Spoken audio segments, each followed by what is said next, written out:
O prato se espatifou no chão da minha cozinha às 2h15 da tarde de uma quinta-feira. Eu sei o horário exato porque olhei para o relógio de parede, aquele relógio antigo que meu marido Geraldo comprou na nossa lua de mel em Poços de Caldas. E pensei comigo mesma que nunca mais ia esquecer aquele momento. E não esqueci. Acho que vou carregar essa cena comigo até o último dia da minha vida. O caldo do quiabo escorreu pelos azulejos brancos que eu tinha lavado de manhã, bem cedinho, enquanto o sol ainda nascia. Os cacos da louça se espalharam debaixo da mesa, fazendo um barulho que ecoou pela cozinha inteira.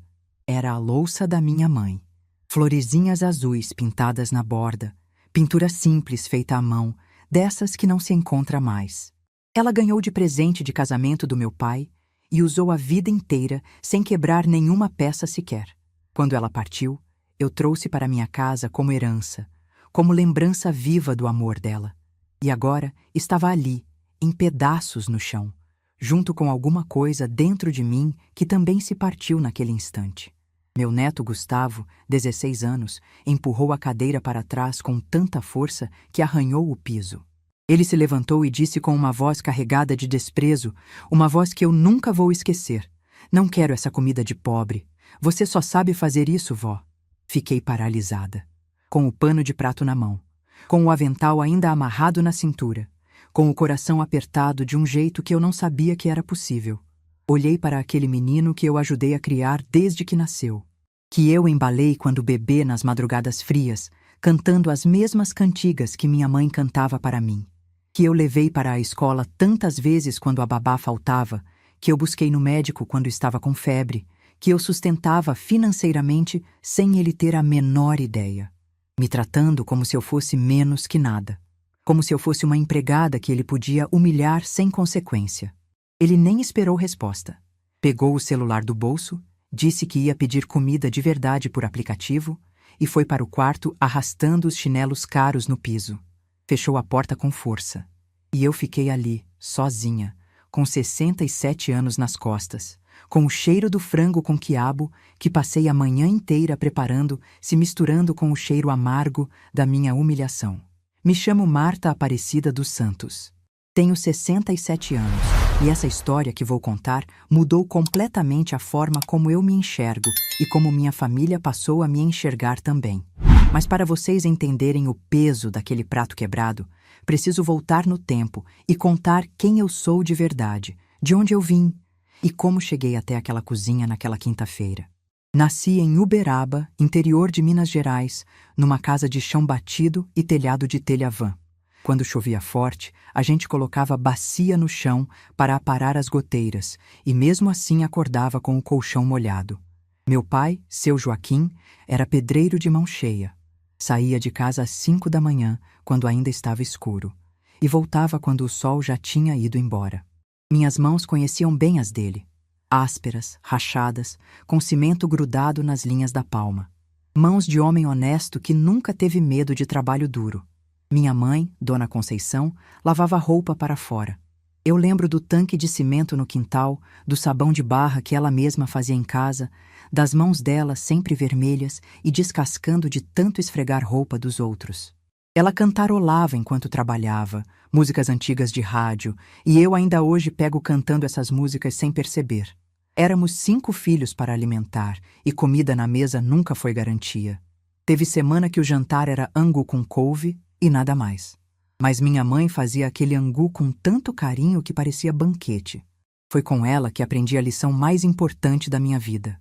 Cozinhar para alguém é a forma mais pura e verdadeira de dizer "eu te amo". Comecei a cozinhar aos 9 anos de idade. Minha mãe ficou de cama por meses com uma condição nas costas que os médicos não sabiam explicar. Só mandavam ela descansar. Mas descansar como? Com 5 filhos para criar? Então eu assumi. Acordava de madrugada para fazer o café, preparava a marmita do meu pai, alimentava meus irmãos menores antes de sair para a escola.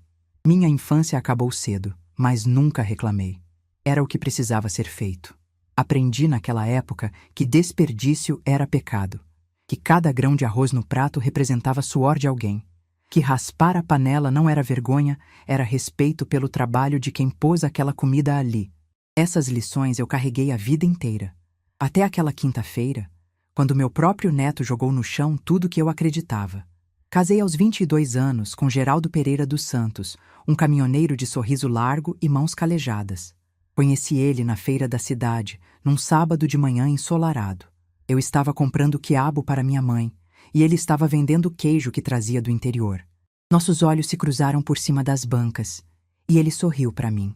Um sorriso tão bonito que eu derrubei o quiabo todo no chão de vergonha. Ele veio me ajudar a catar. E enquanto catávamos quiabo no meio da feira, conversamos pela primeira vez. Descobri que ele tinha perdido o pai cedo, assim como eu perderia o meu anos depois, que trabalhava desde os 14 anos, que sonhava em ter casa própria, família, vida tranquila, sonhos simples, os mesmos que os meus. Namoramos 2 anos. Casamos numa cerimônia pequena na igreja do bairro, com bolo feito pela minha mãe e vestido emprestado da prima. Não tínhamos dinheiro para a lua de mel, mas Geraldo conseguiu carona até Poços de Caldas. Ficamos 3 dias numa pensão simples, passeando de mãos dadas, tomando água na fonte. Foi a semana mais feliz da minha vida. Geraldo passava semanas na estrada, atravessando o Brasil de ponta a ponta. Eu ficava esperando, rezando para ele voltar em segurança. Nosso filho Renato nasceu 2 anos depois do casamento. Criei ele praticamente sozinha. Era eu que acordava de madrugada quando tinha pesadelo. Eu que ajudava com o dever de casa. Eu que ia nas reuniões da escola, nas apresentações, nas consultas médicas.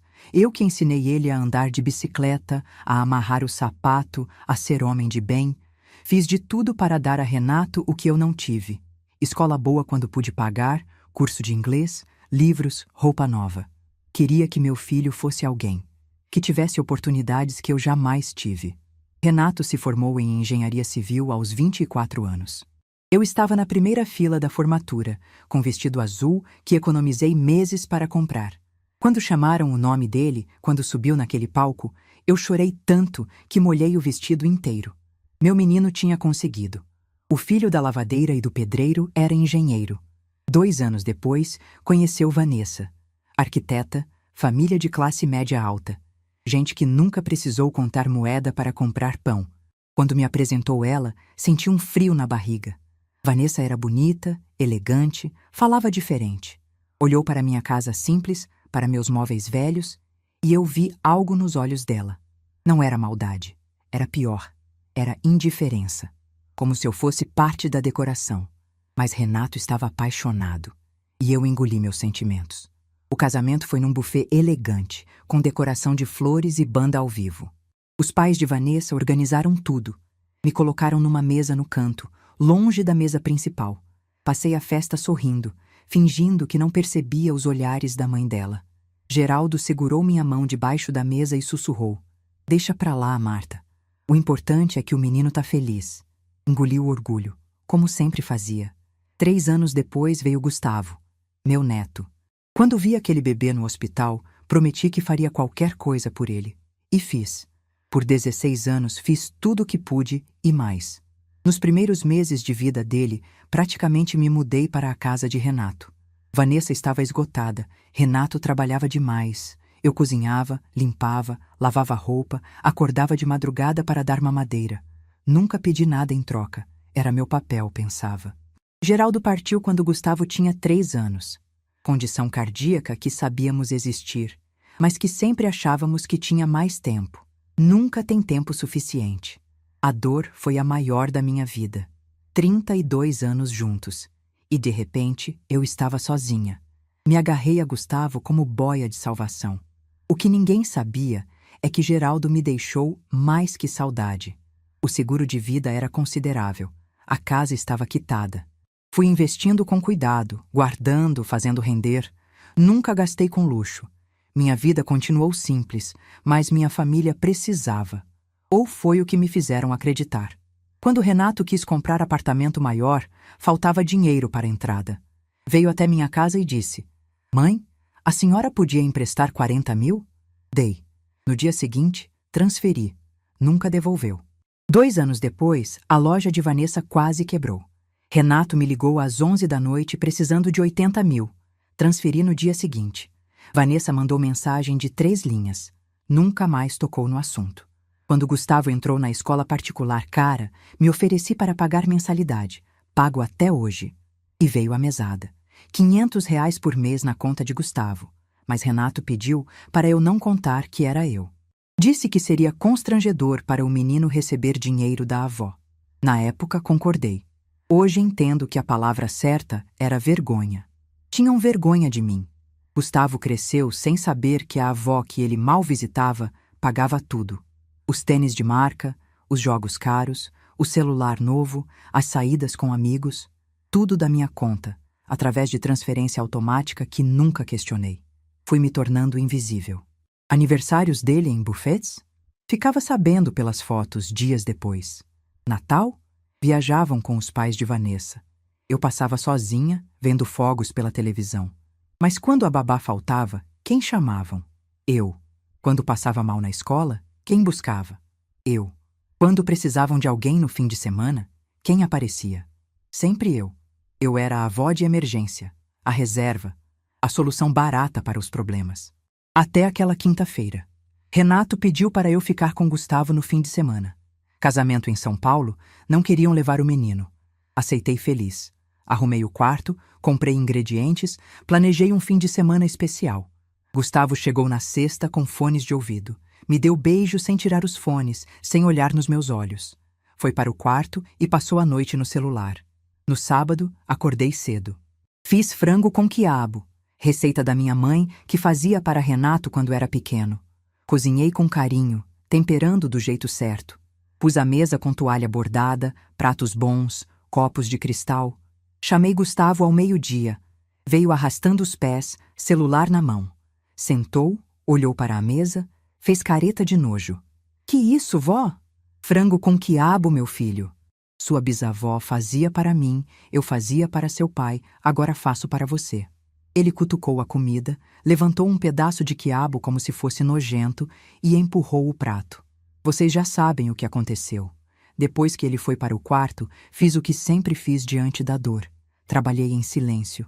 Peguei a vassoura, varri os cacos, passei o pano no caldo, guardei a comida, lavei a louça, deixei a cozinha brilhando. Fui para meu quarto. Deitei na cama onde dormi sozinha desde que Geraldo partiu. Fiquei olhando para o teto, ouvindo o silêncio se misturar com o barulho do celular dele no quarto ao lado. E naquele silêncio, algo dentro de mim finalmente se quebrou. Não foi o coração. Foi a venda que eu usava nos olhos há anos. Ali, deitada no escuro, enxerguei quem eu tinha me tornado. A financiadora invisível, a avó descartável, a mulher que pagava as contas e engolia desaforo, achando que isso era amor. Mas não era amor, era exploração. Era costume de me ver como menos. Olhei para o teto e uma decisão começou a nascer. Não agi naquela noite, não no calor da humilhação, mas ali, em silêncio, uma semente foi plantada. Uma semente que ia crescer e mudar o rumo dessa história. Porque tem coisas que a gente aguenta calada a vida inteira. E tem coisas que acordam uma força que a gente nem sabia que existia. Aquele prato quebrado foi o fim de uma Marta e o começo de outra. O domingo amanheceu cinzento, daqueles dias em que o céu parece carregar o mesmo peso que a gente sente no peito. Acordei antes das 6, como faço há décadas, mas dessa vez não foi o hábito que me tirou da cama. Foi a insônia. Passei a noite inteira de olhos abertos, repassando cada palavra, cada gesto, cada pedaço de louça quebrada no chão da minha cozinha. Gustavo ainda dormia. Eu podia ouvir o silêncio vindo do quarto dele, aquele silêncio de adolescente que fica acordado até tarde no celular e depois dorme até o meio-dia. Fui para a cozinha e preparei café. O cheiro subiu pelo ar e, por um momento, me levou de volta a outras manhãs. Manhãs em que esse mesmo cheiro acordava Geraldo com um sorriso. Manhãs em que Renato pequeno vinha correndo me abraçar antes de ir para a escola. Mas essas manhãs já tinham ido embora há muito tempo. Sentei na mesa da cozinha com a xícara entre as mãos e fiquei olhando para o piso. Estava limpo, brilhando. Ninguém diria que ali, menos de 24 horas antes, tinha acontecido o que aconteceu. Os cacos já tinham sido varridos, o caldo já tinha sido limpo. Mas dentro de mim, os estragos continuavam intactos. Fiquei pensando na minha mãe, no que ela diria se tivesse visto aquela cena. Dona Conceição, que trabalhou a vida inteira lavando roupa dos outros para colocar comida na mesa dos filhos. Que nunca reclamou, nunca pediu nada, nunca esperou reconhecimento. Que morreu achando que tinha feito pouco, quando na verdade tinha feito tudo. Será que eu tinha me tornado igual a ela? Não na força, não na dignidade, mas na invisibilidade, na aceitação calada de que meu papel era servir e nunca ser servida, dar e nunca receber, amar e nunca ser amada de volta do jeito que eu merecia. A diferença é que minha mãe não tinha escolha. Nasceu numa época em que mulher não tinha voz, não tinha opção, não tinha para onde ir. Eu tinha. Eu tinha uma casa no meu nome, dinheiro no banco, saúde para viver mais 20 anos se Deus quisesse. E mesmo assim, estava ali, com 67 anos, sendo tratada como capacho pelo meu próprio neto. Gustavo acordou perto das 11. Veio para a cozinha com cara de sono, abriu a geladeira, pegou um iogurte e sentou na frente da televisão, sem me dar bom dia. Eu observei tudo em silêncio, medindo cada gesto dele, cada expressão. Não tinha nenhum sinal de arrependimento, nenhuma sombra de culpa. Para ele, o que tinha acontecido no dia anterior era normal. Era como as coisas funcionavam. E foi ali, vendo meu neto comer iogurte assistindo o desenho como se nada tivesse acontecido, que eu entendi uma coisa que deveria ter entendido há anos. Ele não sabia que estava errado porque ninguém nunca tinha ensinado. Renato não ensinou, Vanessa não ensinou e eu também não ensinei. A culpa não era só dele, era de todos nós. Era minha também, por ter aceitado calada durante tanto tempo. No fim da tarde, Renato chegou para buscar Gustavo. Buzinou do carro, nem desceu para me cumprimentar. Gustavo pegou a mala, me deu um beijo rápido no rosto e saiu correndo. Nenhum obrigado, nenhum tchau vó, nenhum aceno pela janela do carro. Eles foram embora e eu fiquei na porta, vendo o carro desaparecer na esquina, sentindo o vazio tomar conta da casa. Fechei a porta e encostei as costas nela. Respirei fundo. E então fiz algo que não fazia há muito tempo. Chorei. Não foi um choro de tristeza. Foi um choro de raiva. De raiva de mim mesma por ter deixado as coisas chegarem naquele ponto. Por ter confundido amor com submissão. Por ter achado que pagar contas e engolir desaforos era a mesma coisa que ser uma boa mãe e uma boa avó. Chorei até não ter mais lágrimas. Depois lavei o rosto, fiz um chá de camomila e sentei na sala para pensar com clareza. O que eu podia fazer? Confrontar Renato? Ele ia defender o filho, ia dizer que adolescente é assim mesmo, ia prometer que ia conversar com Gustavo e nunca ia conversar. Confrontar Gustavo? Ele ia pedir desculpas só para me calar e na semana seguinte estaria fazendo a mesma coisa de novo. Não, palavras não iam resolver. Palavras nunca resolveram nada naquela família. O que resolvia era ação. E eu tinha uma ação muito clara na minha mão. Fui até o quarto e peguei a pasta onde guardo meus documentos importantes. Abri e comecei a olhar os extratos bancários. As transferências automáticas que saíam da minha conta todo mês. A mensalidade da escola de Gustavo, R$ 3.500. A mesada dele, R$ 500. O seguro do carro de Renato, que eu tinha assumido quando ele disse que estava apertado, R$ 800. A faxineira da casa deles que eu pagava porque Vanessa disse que não dava conta de tudo, R$ 1.200. Fiz as contas de cabeça. Todo mês saíam da minha conta R$ 6.000 para sustentar a vida confortável de pessoas que me tratavam como se eu não existisse. R$ 6.000. Por ano, eram mais de 70 mil. Em 5 anos, eu tinha transferido quase R$ 400.000 para aquela família, fora os empréstimos que nunca foram devolvidos. Olhei para aqueles números e senti uma mistura de nojo e espanto. Nojo de mim mesma por ter permitido. Espanto por nunca ter parado para fazer essa conta antes. O dinheiro não era o problema. Eu tinha o suficiente para viver bem até o fim da minha vida, mesmo que vivesse mais 30 anos. O problema era o que aquele dinheiro representava. Representava que eu só tinha valor enquanto fosse útil. Representava que meu amor era medido em reais, não em presença, não em respeito, não em consideração. Fechei a pasta e guardei de volta no armário. Ainda não ia fazer nada, não naquela noite. Precisava ter certeza de que não estava agindo por impulso, por raiva do momento. Decisões importantes não se tomam com o coração quente. Minha mãe me ensinou isso. A semana passou devagar. Segunda, terça, quarta. Eu fazia minhas coisas de sempre. Arrumava a casa, ia na feira, assistia minhas novelas, rezava o terço antes de dormir. Mas por dentro, eu estava diferente. Estava observando, prestando atenção em coisas que antes eu deixava passar. Na quarta-feira, Renato me ligou. Achei que fosse para perguntar como eu estava, para saber se tinha acontecido alguma coisa no fim de semana. Mas não. Era para pedir um favor. Vanessa precisava de alguém para receber uma encomenda na casa deles na sexta, porque eles iam estar trabalhando e a faxineira não ia nesse dia. Se eu podia ir lá ficar esperando. Esperar uma encomenda. Era para isso que meu filho me ligava. Não para saber se eu estava bem, se precisava de alguma coisa, se queria companhia. Para esperar uma encomenda. Disse que não podia, que tinha compromisso. Era mentira, mas não me senti nem um pouco culpada. Desliguei o telefone e percebi que minha mão não estava tremendo. Meu coração não estava acelerado. Eu estava calma. Pela primeira vez em muito tempo, eu estava completamente calma. Na quinta-feira, uma semana exata depois do prato quebrado, eu fui ao banco. Cheguei cedo, assim que abriu. Sentei na cadeira de espera e fiquei olhando para as pessoas que entravam e saíam. Gente com pressa, gente preocupada com dinheiro, gente que nem olhava para a senhora de cabelo branco sentada no canto. Mais uma vez, invisível.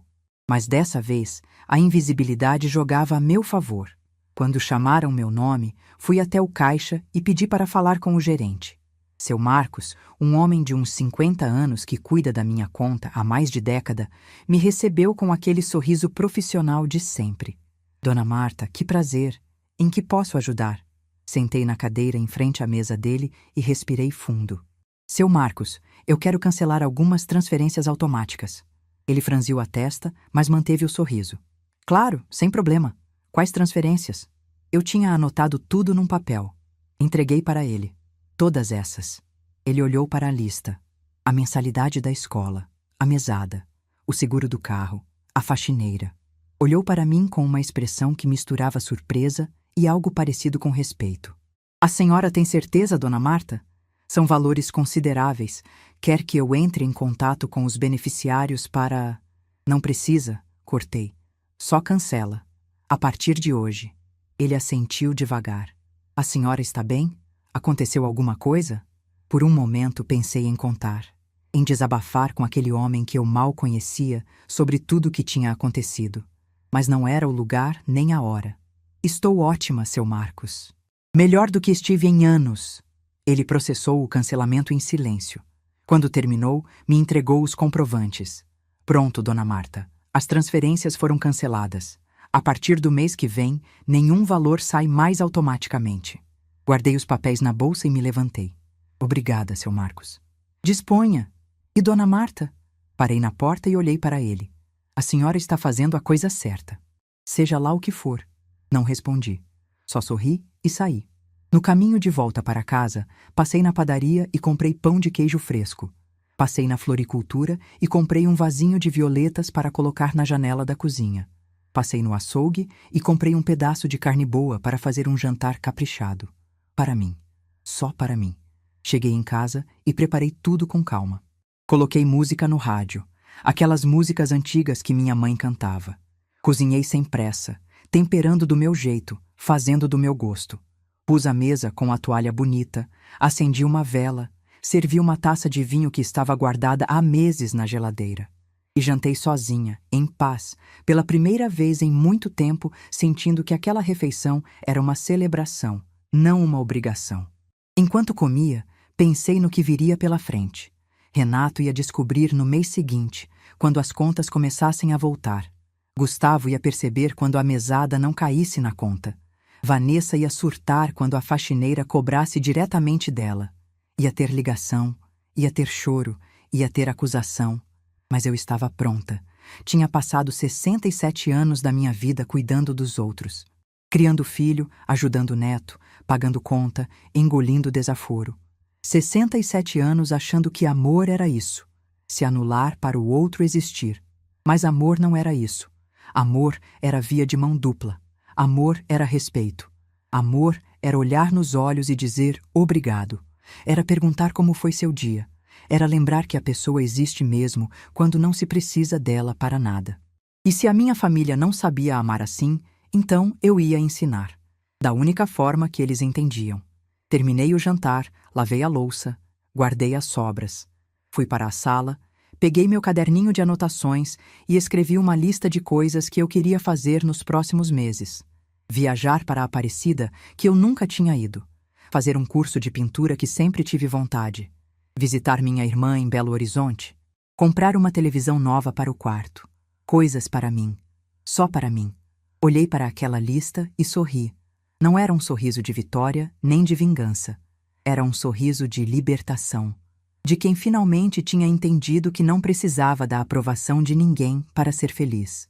Que não precisava pagar para ser amada. Que não precisava se diminuir para caber na vida dos outros. Fechei o caderno e fui dormir. Antes de apagar a luz, olhei para a foto de Geraldo que ficava na minha mesinha de cabeceira. Ele estava sorrindo como sempre. Aquele sorriso que me conquistou na feira tantos anos atrás. Você ia me apoiar, né, velho? Sussurrei para a foto. Você sempre disse que eu era forte demais para o meu próprio bem, que um dia eu ia acordar. Deitei a cabeça no travesseiro e fechei os olhos. Naquela noite, pela primeira vez em uma semana, eu dormi em paz. Um sono tranquilo, sem pesadelos, sem acordar no meio da madrugada com o coração apertado. O prato tinha quebrado. A louça da minha mãe estava perdida para sempre. Mas eu estava começando a me reconstruir, pedaço por pedaço, escolha por escolha. O mês passou mais rápido do que eu esperava. Ou talvez tenha passado na velocidade normal e eu é que estava vivendo de um jeito diferente. Pela primeira vez em anos, acordava de manhã sem aquela sensação de peso no peito. Tomava meu café com calma, assistia ao jornal, fazia minhas caminhadas na praça. Tinha até voltado a conversar com as vizinhas na calçada no fim da tarde, coisa que eu tinha deixado de fazer porque estava sempre correndo para resolver algum problema da família de Renato. Dona Aparecida, minha vizinha de porta, comentou que eu estava com outra cara. Perguntou se eu tinha mudado o cabelo, se estava tomando algum remédio novo. Eu só sorri e disse que estava cuidando mais de mim. Ela não precisava saber dos detalhes. Era uma terça-feira do início do mês seguinte quando tudo aconteceu. Eu lembro que estava na cozinha preparando um almoço simples, arroz, feijão e uma carne moída refogada quando meu celular tocou. Olhei para a tela e vi o nome de Renato. O coração acelerou um pouco, confesso. Mas respirei fundo e atendi com a voz mais calma que consegui. Alô? Mãe, a senhora pode me explicar o que está acontecendo?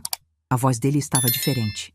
Não era a voz de sempre, aquela voz apressada de quem liga só para pedir favor. Era uma voz tensa, nervosa, quase tremendo. Acontecendo como, filho? Eu fui no banco hoje resolver umas coisas e descobri que as transferências pararam. Todas elas. A escola do Gustavo, a mesada dele, o seguro do carro, a faxineira. Tudo parou, mãe. Faz quase um mês. Desliguei o fogo da panela e sentei na cadeira da cozinha. Não por fraqueza, por preparação. Sabia que aquela conversa ia ser longa. É verdade, Renato. Eu cancelei. Silêncio do outro lado. Um silêncio pesado que durou vários segundos. Eu podia ouvir a respiração dele ficando mais forte. A senhora cancelou? Por quê? Aconteceu alguma coisa? A senhora está precisando de dinheiro? Está doente? Quase ri. Quase. A primeira preocupação dele não era saber se eu estava bem. Era saber por que o dinheiro tinha parado. Não estou doente, Renato. Estou muito bem, na verdade. Melhor do que estive em anos. Então, por que a senhora fez isso? A escola já mandou aviso de mensalidade atrasada. A Vanessa está surtando porque a faxineira cobrou direto dela e ela não tinha dinheiro separado para isso. O Gustavo está sem mesada há um mês e não para de reclamar. Respirei fundo antes de responder. Filho, eu pago a escola do Gustavo há 6 anos. Pago a mesada dele há 4. Pago a faxineira de vocês há 3. Paguei a entrada do apartamento, paguei para salvar a loja da Vanessa. Você tem ideia de quanto dinheiro já saiu da minha conta para sustentar a vida de vocês? Outro silêncio. Mãe, eu sei que a senhora ajudou muito, mas... Não é ajuda, Renato. Ajuda é eventual. O que eu fazia era sustento. Sustento fixo, todo mês, sem falhar. E em troca, o que eu recebia? Ele não respondeu. Vou te contar o que eu recebia, filho. Recebia ligação pedindo favor. Recebia convite para ficar com o Gustavo quando vocês precisavam de babá de última hora. Recebia foto de aniversário uma semana depois porque ninguém lembrava de me chamar para a festa.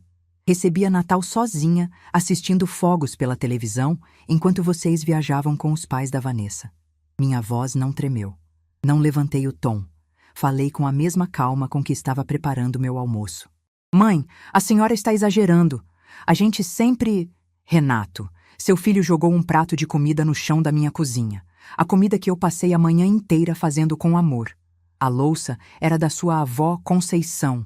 Ele olhou para o que eu tinha preparado e disse que era comida de pobre, que ele ia pedir comida de verdade por aplicativo. Silêncio total. Dessa vez, mais longo. O Gustavo fez isso? Fez. Na quinta-feira do fim de semana que vocês me pediram para ficar com ele. E você sabe o que mais, Renato? Ele nem sabia que era errado, porque ninguém nunca ensinou para ele que a avó que ele trata como empregada é a mesma que paga tudo na vida dele. Ouvi um barulho do outro lado. Parecia uma porta se abrindo. Vozes ao fundo. Vanessa. Ela devia ter chegado e encontrado Renato no telefone. O que foi? Com quem você está falando? A voz dela estava irritada. Com a minha mãe, respondeu Renato. Pergunta para ela por que as transferências pararam. A Cláudia está cobrando o mês atrasado e eu tive que... Vanessa, agora não. Como agora não? Eu preciso saber quando. Vanessa! A voz de Renato subiu num tom que eu raramente tinha ouvido. A discussão continuou ao fundo, abafada, mas eu conseguia captar pedaços. Vanessa perguntando o que estava acontecendo. Renato tentando explicar. Ela ficando cada vez mais alterada. Fiquei em silêncio, ouvindo. Não por curiosidade mórbida. Por necessidade de entender até onde ia a falta de noção daquela família que eu tinha sustentado durante tanto tempo. Depois de alguns minutos, Renato voltou ao telefone. Mãe, a senhora ainda está aí? Estou. Eu não sei o que dizer. Eu não sabia que o Gustavo tinha feito isso. Ele nunca me contou. Claro que não contou, Renato. Por que ele contaria? Para ele não aconteceu nada demais. Eu sou só a avó velha que faz comida estranha e fica feliz quando ele aparece. Sou a reserva, a solução barata. Não sou gente de verdade com sentimentos de verdade. Mãe, não é assim. É sim, Renato. É exatamente assim. E você sabe por quê? Porque você ensinou. Você e a Vanessa ensinaram ele a me tratar assim. Toda vez que vocês me ligavam só quando precisavam de algo. Toda vez que vocês esqueciam de me convidar para as coisas importantes. Toda vez que vocês pegavam meu dinheiro e nem diziam obrigado. Vocês ensinaram para o Gustavo que eu não tinha valor. Ouvi o som de choro. Não era de Renato. Era de Vanessa ao fundo.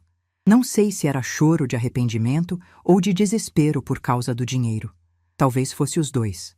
O que a senhora quer que eu faça, mãe? A pergunta veio carregada de cansaço e derrota. E ali, naquele momento, eu senti uma pontada no coração. Renato ainda era meu filho.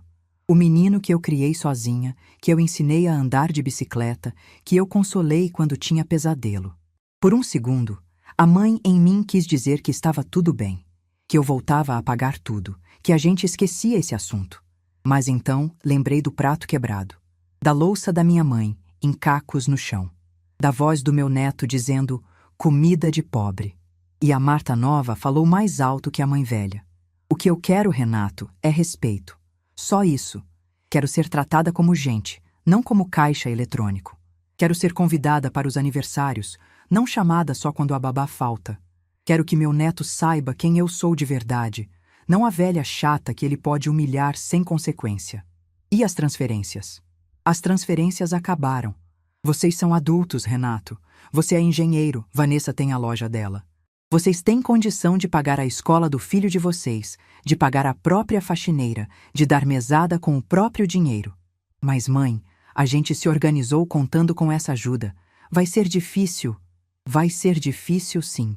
Assim como foi difícil para mim criar você sozinha enquanto seu pai viajava. Assim como foi difícil para minha mãe criar 5 filhos lavando roupa para fora. Dificuldade não é motivo para desrespeitar quem te ajuda. Renato ficou em silêncio por um longo tempo. Eu podia ouvir a respiração dele, pesada, cansada. A senhora está certa, mãe. Eu não sei como a gente chegou nesse ponto. Eu juro que não percebi.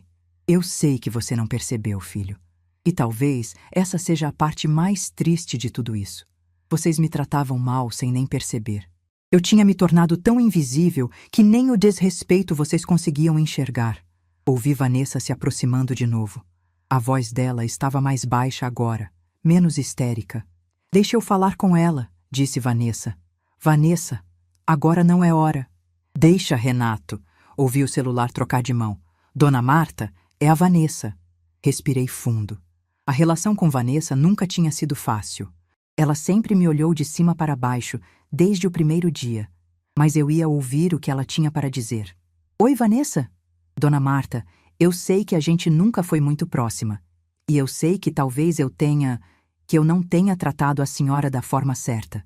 Mas a senhora precisa entender que a gente não fez por mal. A gente só se acostumou. Se acostumou. Era essa a explicação dela. Tinham se acostumado a me usar. Vanessa, vocês se acostumaram a ter uma pessoa pagando as contas de vocês e cuidando do filho de vocês de graça. Se acostumaram a não dizer obrigado, a não me incluir nas coisas, a me tratar como peça de reposição. E quando a gente se acostuma com o errado vira normal. Mas não é normal. Nunca foi. Silêncio do outro lado. Depois, a voz dela voltou, mais baixa. O que a senhora quer que a gente faça? Eu já disse para o Renato. Quero respeito. Quero ser tratada como parte da família, não como funcionária sem salário. E quero que o Gustavo entenda o que fez.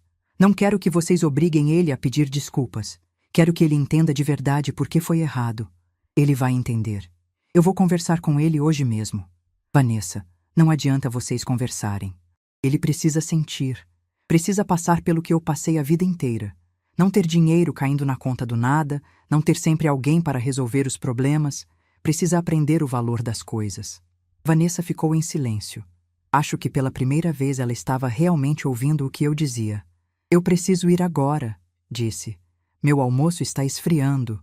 Dona Marta, a senhora não quer vir jantar aqui em casa essa semana? Para a gente conversar melhor, pessoalmente? Pensei por um segundo. Uma parte de mim queria dizer não. Queria manter a distância que eu tinha conquistado. Mas outra parte sabia que se eu realmente queria que as coisas mudassem, precisava dar uma chance para eles mostrarem que podiam mudar. Vou pensar, Vanessa. Mas se eu for, quero que o Gustavo esteja presente. E quero que ele saiba, antes de eu chegar, que a mesada dele vinha de mim, que a escola dele era paga por mim, que tudo que ele tinha de graça era eu quem dava. Eu vou contar para ele, hoje. Então me liga depois e a gente vê sobre o jantar. Desliguei o telefone e fiquei olhando para a parede da cozinha. Meu almoço realmente tinha esfriado. Mas eu não estava com fome. Estava sentindo algo diferente. Uma mistura de alívio e apreensão. Tinha feito o que precisava fazer. Tinha dito o que precisava dizer. Agora era esperar para ver se aquela família que eu tanto amava era capaz de mudar. Levantei da cadeira e fui esquentar a comida. Enquanto mexia a panela, pensei em Geraldo. No que ele diria se estivesse ali. Provavelmente ia me abraçar e dizer que eu tinha demorado demais para fazer isso. Que ele sempre soube que eu era mais forte do que deixava parecer. Estou tentando, velho, sussurrei para o ar. Estou tentando consertar o que deixei quebrar. O telefone tocou de novo. Olhei para a tela. Era um número que eu não conhecia. Atendi desconfiada. Alô? Vó? Era Gustavo. A voz dele estava diferente, trêmula, nervosa. Vó, é verdade? O pai acabou de me contar. É verdade que era a senhora que pagava minha escola? Minha mesada? Tudo? Engoli em seco. É verdade, Gustavo. Silêncio. Depois um soluço. Meu neto estava chorando. Vó, eu não sabia. Eu juro que não sabia. Eu achava que era do pai. Eu nunca... Vó, me desculpa. Pelo que eu fiz aquele dia. Pelo prato, pela comida, por tudo. As lágrimas vieram aos meus olhos também. Mas eu não podia ceder agora. Não podia deixar que um pedido de desculpas apressado resolvesse anos de desrespeito. Gustavo, eu aceito suas desculpas. Mas desculpa é só palavra. Você vai precisar me mostrar que entendeu de verdade, que mudou de verdade. Eu vou mostrar, vó, eu prometo. Então a gente conversa. Mas não agora. Agora eu preciso almoçar. Desliguei o telefone e me sentei para comer. Enquanto mastigava o arroz com feijão que eu mesma tinha feito, pensei em como a vida dá voltas. Uma semana antes, eu estava no chão da cozinha catando cacos de louça. Agora, meu neto estava me ligando chorando, pedindo perdão. Mas eu sabia que ainda não tinha acabado. Palavra é fácil, difícil é ação. E eu ia esperar para ver o que aquele menino era capaz de fazer para provar que tinha mudado. 3 semanas se passaram desde aquela ligação. 3 semanas em que eu vivi minha vida do meu jeito, sem correr para resolver problema de ninguém, sem atender telefone no primeiro toque com medo de ser urgência. Fiz minhas caminhadas na praça, tomei café com Dona Aparecida, assisti minhas novelas em paz. Até comecei um curso de pintura em tela que uma igreja do bairro oferecia de graça nas tardes de quarta-feira. Descobri que gosto de misturar cores, de ver uma imagem nascer do nada numa tela branca. Renato me ligou 2 vezes nesse período. Na primeira, quis saber se eu tinha pensado sobre o jantar. Disse que sim, que tinha pensado, mas que ainda não estava pronta. Na segunda, me contou que eles tinham reorganizado as finanças, que Vanessa estava trabalhando mais na loja, que tinham dispensado a faxineira e agora dividiam as tarefas de casa entre os 3. Inclusive o Gustavo, que nunca tinha lavado um prato na vida, agora era responsável por manter o próprio quarto limpo e ajudar na cozinha. Ouvi tudo em silêncio, sem comentar muito. Não era por frieza. Era porque eu precisava ver para acreditar. Palavra bonita ao telefone qualquer um diz. Eu queria ação. Era um sábado de tarde quando a campainha tocou.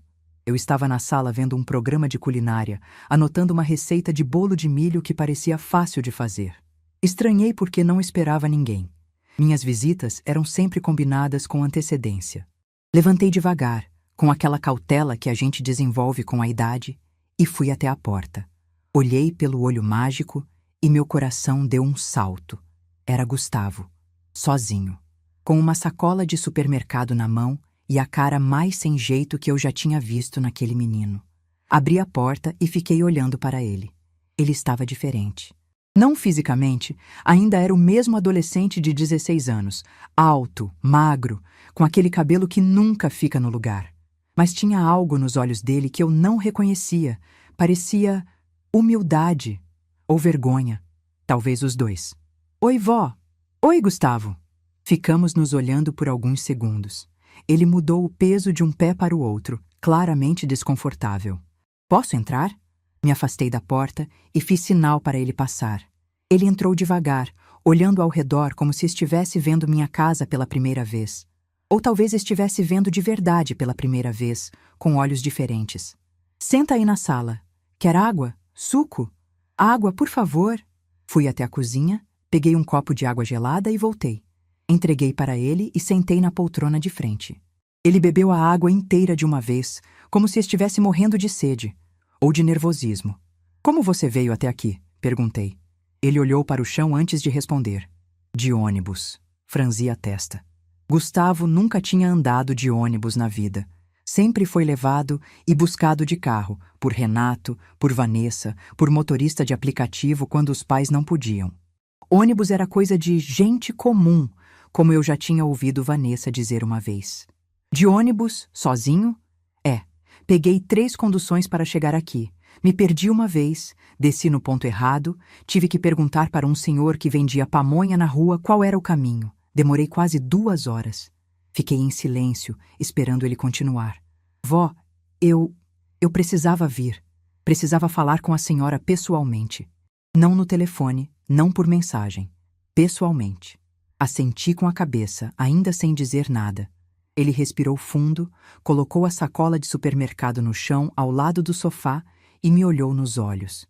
Pela primeira vez desde que chegou, me olhou nos olhos de verdade. Eu fui muito grosseiro com a senhora, não só aquele dia do prato, antes também.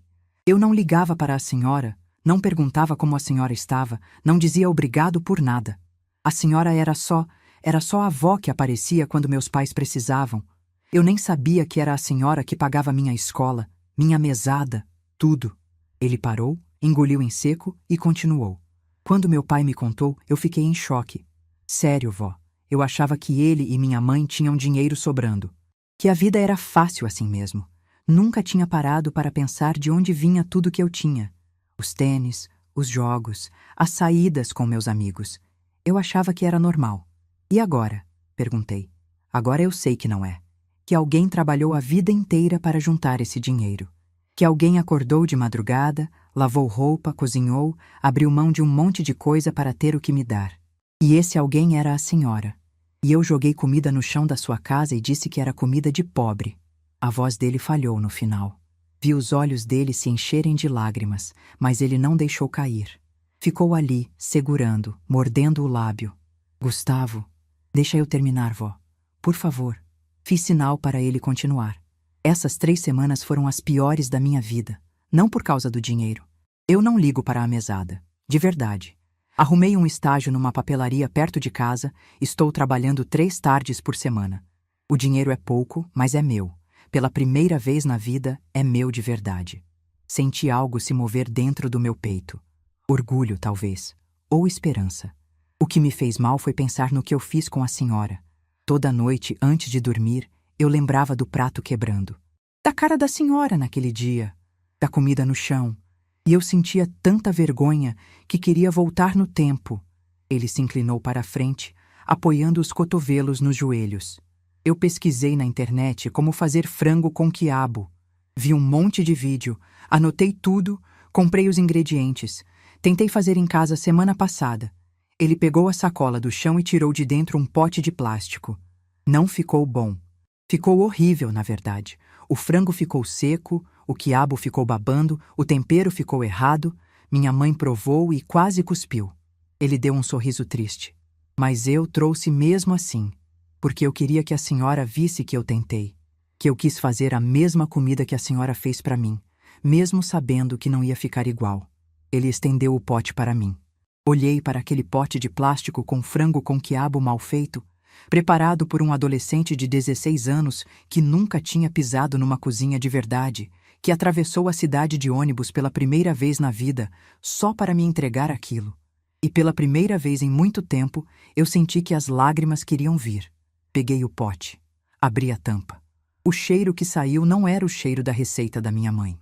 O frango estava ressecado, o quiabo mole demais, o caldo ralo, mas era o cheiro de esforço, de tentativa, de alguém que estava realmente tentando consertar o que tinha quebrado. Levantei, fui até a cozinha e peguei um garfo. Voltei para a sala, sentei de novo e comi uma garfada daquele frango com quiabo. Era horrível. Sério. Era provavelmente o pior frango com quiabo que eu já comi na vida. O tempero estava todo errado, a carne estava dura, o quiabo tinha babado tanto que parecia gosma. Mas eu comi. E comi mais uma garfada. E mais uma. Gustavo me olhava com os olhos arregalados. Vó, a senhora não precisa comer isso. Eu sei que está ruim. Está péssimo, concordei ainda mastigando. Mas é o prato mais gostoso que eu comi em muito tempo. Ele não entendeu na hora. Ficou me olhando com cara de confusão. Gustavo, não é sobre o sabor. É sobre o que isso significa.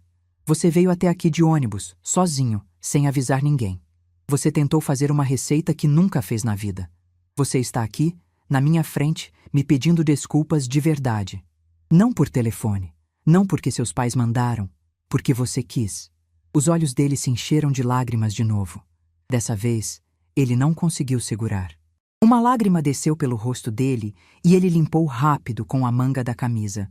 Eu errei muito, vó. Eu sei que errei. Errou, mas está tentando consertar. E isso é o que importa. Coloquei o pote na mesa de centro e estendi a mão para ele. Ele olhou para minha mão sem entender direito, mas pegou. Apertei os dedos dele com força. Quer aprender a fazer direito? Ele levantou os olhos, surpreso. Como assim? Frango com quiabo. Quer aprender a fazer do jeito certo? Do jeito que minha mãe me ensinou, que eu ensinei seu pai quando ele era pequeno? Um sorriso começou a nascer no rosto dele. Um sorriso tímido, envergonhado, mas genuíno. Quero muito, vó. Levantei da poltrona e fiz sinal para ele me seguir. Então vem. Primeira lição. Quiabo não pode babar. O segredo é fritar primeiro com um pouquinho de limão. Fomos para a cozinha. Eu coloquei o avental que sempre uso para cozinhar e peguei um outro, mais velho, que era do Geraldo. Entreguei para Gustavo. Coloca isso. Ele olhou para o avental com respeito, como se fosse algo precioso. Era do vovô? Era. Ele não cozinhava quase nada, mas usava esse avental para fazer churrasco nos fins de semana. Dizia que homem de verdade sabe preparar comida para a família. Gustavo vestiu o avental devagar, quase com reverência. Ficou grande nele, mas não importava. Passamos as próximas 2 horas na cozinha. Eu ensinando, ele aprendendo. Mostrei como escolher o quiabo, como cortar, como fritar para não babar. Ensinei o tempero certo para o frango, a quantidade de alho, de cebola, de cheiro verde. Expliquei que o segredo do caldo é deixar cozinhar devagar, sem pressa, porque pressa na cozinha estraga qualquer receita. Gustavo ouvia tudo com atenção que eu nunca tinha visto nele. Perguntava, repetia, anotava no celular para não esquecer. Em algum momento, sem perceber, começamos a conversar sobre outras coisas. Ele me contou do estágio na papelaria, do chefe que era durão, mas justo, de como estava aprendendo a mexer no caixa e a atender cliente. Eu contei para ele sobre o curso de pintura, sobre as amigas que tinha feito lá, sobre o quadro de flores que eu estava tentando pintar, mas que estava ficando mais para girassóis mutantes do que para rosas. Ele riu. E eu ri também. E por um momento, pareceu que aqueles 16 anos de distância entre nós tinham sumido. Quando o frango com quiabo ficou pronto, colocamos na mesa. Dessa vez, a mesa da minha cozinha não estava com toalha bordada nem pratos de porcelana. Estava com toalha de plástico e pratos do dia a dia. Mas estava completa de um jeito que não estava há muito tempo. Gustavo provou primeiro. Fechou os olhos enquanto mastigava. Vó, isso aqui é muito bom. Você que fez a maior parte. Eu só orientei.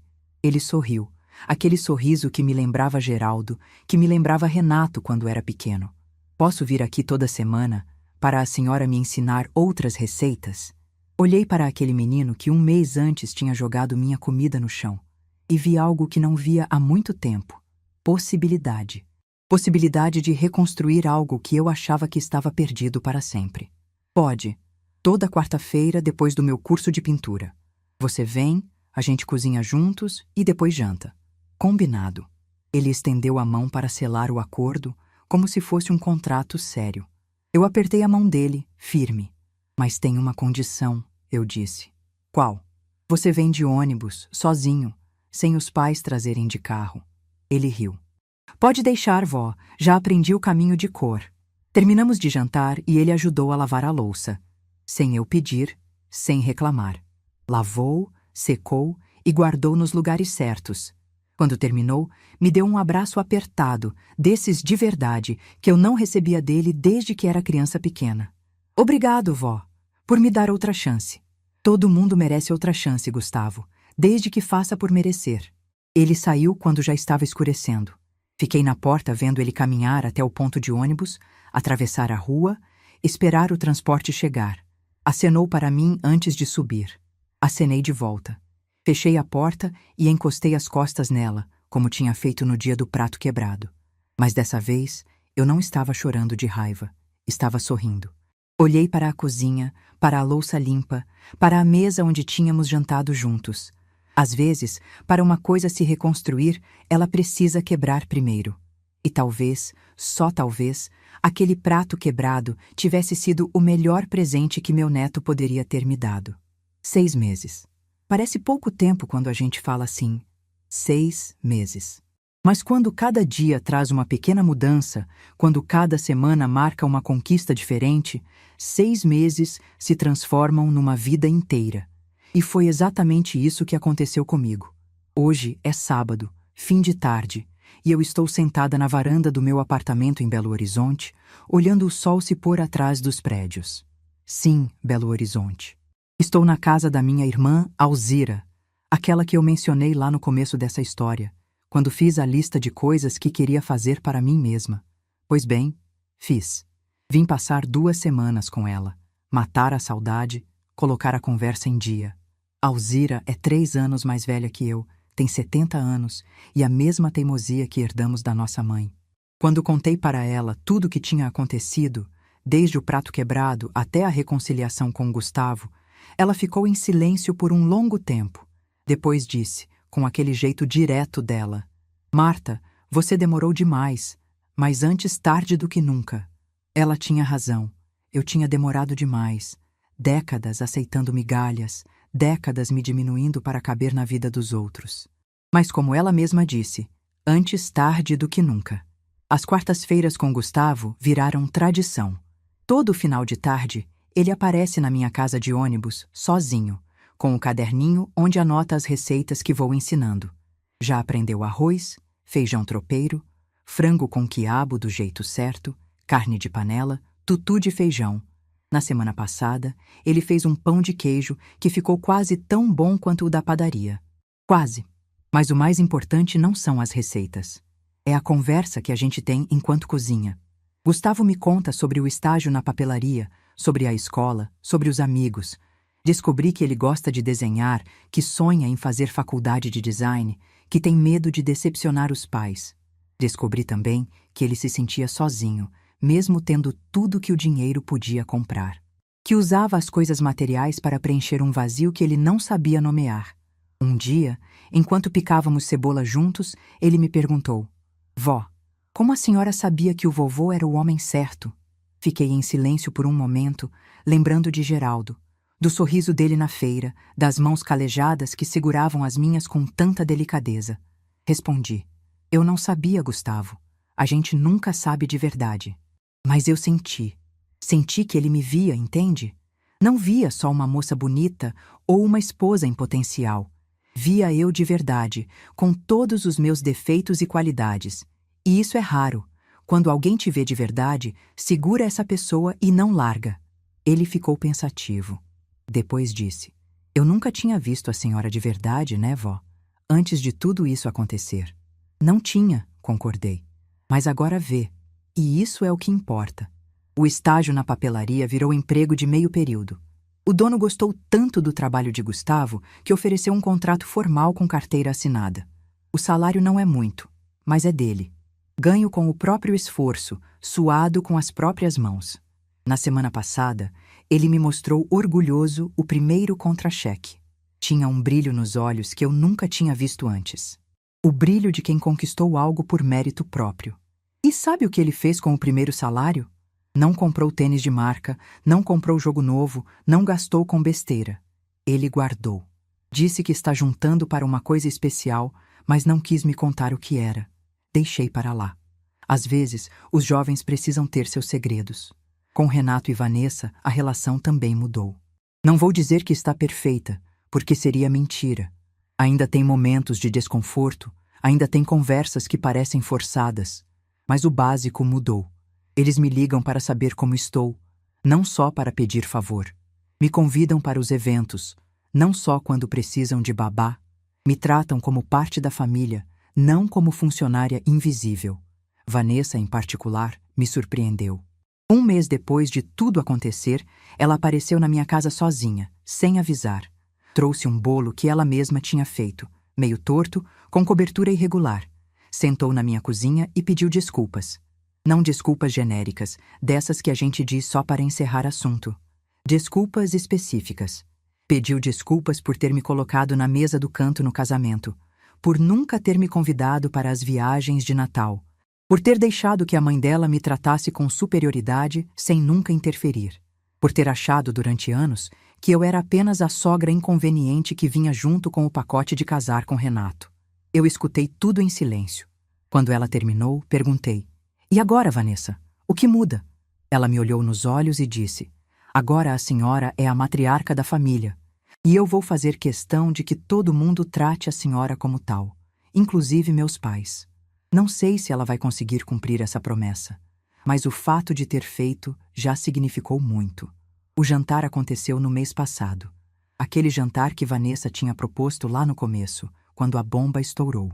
Fui até a casa deles num domingo à noite, arrumada, com um vestido novo que comprei especialmente para a ocasião. Azul marinho, parecido com aquele que usei na formatura de Renato tantos anos atrás. Quando cheguei, a mesa estava posta de um jeito que eu nunca tinha visto naquela casa. Toalha de linho branco, pratos de porcelana, taças de cristal, flores no centro, velas acesas. E na cabeceira, uma cadeira especial, para mim. Gustavo veio me receber na porta. Estava de camisa social, cabelo penteado, um sorriso nervoso no rosto. Vó, antes da senhora entrar, eu preciso dar uma coisa. Ele tirou de trás das costas uma caixa embrulhada em papel de presente. Não era uma caixa grande, mas também não era pequena. Peguei com cuidado, sem entender direito o que estava acontecendo. Abre, vó. Abri o papel devagar, com aquele cuidado que a gente da minha geração tem com embrulhos bonitos. Dentro tinha uma caixa de papelão. Abri a caixa. E quando vi o que tinha dentro, meus olhos se encheram de lágrimas. Era um jogo de louça. Pratos, xícaras, pires, porcelana branca com florezinhas azuis pintadas na borda. Quase idêntica à louça da minha mãe. Aquela que ele tinha quebrado 6 meses antes. Eu procurei na internet durante semanas, disse Gustavo, a voz embargada.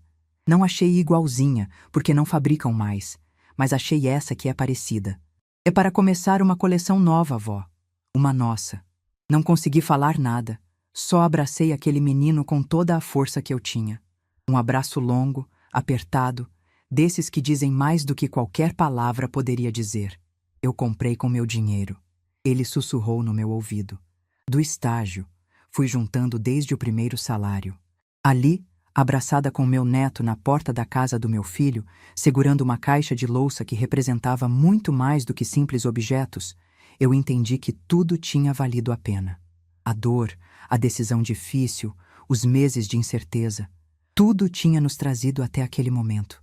O jantar foi diferente de qualquer outro que eu já tinha participado naquela família. Sentei na cabeceira, no lugar de honra. Renato sentou à minha direita, Vanessa à minha esquerda, Gustavo de frente. E sabe o que mais? Os pais de Vanessa estavam lá. Seu Osvaldo e Dona Regina, os mesmos que me olhavam de cima para baixo no casamento, os mesmos que passavam todos os natais com a família enquanto eu ficava sozinha.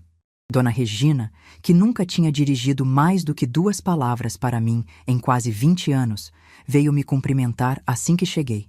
Disse que Vanessa tinha contado tudo o que aconteceu. Disse que ficou envergonhada por nunca ter me dado o devido valor. Não sei se foi sincero ou se foi só educação forçada pela filha. Mas, de qualquer forma, foi mais do que eu jamais tinha recebido dela. Durante o jantar, Gustavo levantou e fez um brinde. Um brinde para mim. Com a voz tremendo, ele disse: "A minha avó Marta, a mulher mais forte que eu conheço, que me ensinou que amor de verdade não se compra, se conquista. Que comida feita com carinho vale mais que qualquer comida por aplicativo. E que nunca é tarde para pedir perdão e mudar." Todo mundo levantou as taças. Renato estava com os olhos vermelhos. Vanessa chorava abertamente. Até seu Osvaldo, aquele homem sério que eu sempre achei que não tinha sentimentos, estava emocionado. E eu sorri. Sorri de verdade, daquele jeito que ilumina o rosto inteiro. Porque naquele momento, sentada na cabeceira daquela mesa, cercada por pessoas que finalmente me viam de verdade, eu entendi que tinha conseguido. Não tinha conseguido vingança. Nunca quis vingança. Tinha conseguido algo muito mais valioso: respeito, reconhecimento, lugar. Quando voltei para casa naquela noite, coloquei a louça nova no armário da cozinha. Fiquei um tempo parada ali, olhando para aquelas florezinhas azuis que me lembravam tanto a louça da minha mãe. Pensei nela, em Dona Conceição, lavando roupa no tanque, cantando músicas antigas, me ensinando que cozinhar para alguém era a forma mais pura de dizer "eu te amo". A senhora ia gostar dele, mãe, sussurrei para o ar. Do bisneto da senhora. Ele é teimoso igual nós, mas tem bom coração. Fui até a sala e peguei a foto de Geraldo na mesinha. Olhei para o sorriso dele, para os olhos que me conquistaram na feira tantos anos atrás. Consegui, velho. Demorou, mas consegui. A família que a gente construiu está de pé. Diferente, mas de pé. Coloquei a foto de volta e fui para a varanda. A noite estava bonita, cheia de estrelas. Sentei na cadeira de balanço que Geraldo comprou quando nos mudamos para essa casa. A mesma cadeira onde eu sentava para amamentar Renato quando ele era bebê. Pensei em tudo o que tinha acontecido nos últimos 6 meses. No prato quebrado, na decisão no banco, na ligação de Renato, no Gustavo na minha porta com frango com quiabo queimado. Pensei nas quartas-feiras de culinária, no estágio, na louça nova. No jantar, no brinde, nos olhos cheios de lágrimas de uma família que finalmente tinha aprendido a me ver. E pensei em vocês, que estão ouvindo essa história agora. Talvez vocês se identifiquem com alguma parte dela. Talvez tenham uma mãe, uma avó, uma tia que está passando por algo parecido. Talvez sejam vocês mesmos que estão se sentindo invisíveis dentro da própria família. Se for esse o caso, eu quero dizer uma coisa: nunca é tarde para exigir respeito. Nunca é tarde para dizer basta. Nunca é tarde para ensinar as pessoas que te amam que amor de verdade é via de mão dupla, é consideração, é olhar nos olhos e dizer obrigado. Eu passei 67 anos achando que amor era sacrifício silencioso, que ser boa mãe e boa avó significava se anular para os outros existirem, que meu valor dependia do quanto eu era útil para as pessoas ao meu redor. Mas eu estava errada. Amor não é isso. Amor é respeito mútuo. É querer o bem do outro sem se destruir no processo. É estar presente, não por obrigação, mas por escolha. É ser vista, reconhecida, valorizada pelo que você é, não pelo que você pode dar. A comida de pobre que meu neto desprezou naquela quinta-feira era a mesma comida que sustentou gerações da minha família. Era amor em forma de tempero, carinho em forma de caldo, história em forma de receita passada de mãe para filha.